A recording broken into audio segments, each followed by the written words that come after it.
পেশায় টেকসই পরিবহন কৌশল ও প্রাতিষ্ঠানিক সংস্কারের দাবিতে সংবাদ সম্মেলন। বাংলাদেশ রোড সেফটি নেটওয়ার্ক আয়োজিত এক সংবাদ সম্মেলনে দেশে টেকসই পরিবহন কৌশল বাস্তবায়ন এবং সড়ক নিরাপত্তা নিশ্চিতে একটি সংস্কার কমিশন গঠনের দাবি জানিয়েছে সংগঠনটি। সংবাদ সম্মেলনে বলা হয়, স্বাধীনতার ৫৪ বছর পরও দেশে টেকসই পরিবহন নীতি ও নিরাপদ গণপরিবহন ব্যবস্থা গড়ে ওঠেনি। দুর্বল অবকাঠামো, সমন্বয়ের অভাব, জবাবদিহিতার সংকট এবং সড়ক ব্যবহারকারীদের অসচেতনতার কারণে প্রতিদিনই ঘটছে ভয়াবহ দুর্ঘটনা।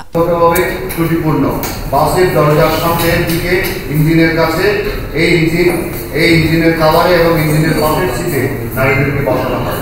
তাদের শরীর মারিয়ে পুরুষ যাত্রীরা ওঠানামা করে, তাই বাসের দরজা বাসের মধ্যভাগে করতে হবে।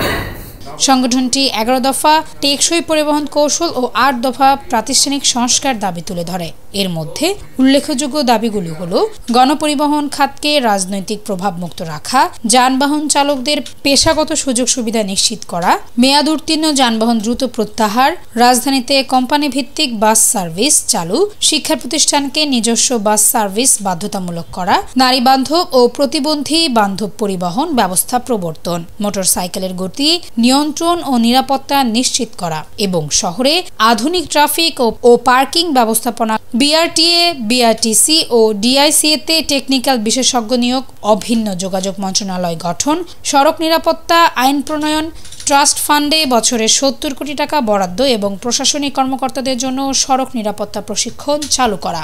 সংগঠনটির দাবি, এসব পদক্ষেপ দ্রুত বাস্তবায়ন করা গেলে দেশে সড়ক দুর্ঘটনা হ্রাস পাবে এবং গড়ে উঠবে নিরাপদ, সাশ্রয়ী ও জনবান্ধব পরিবহন ব্যবস্থা।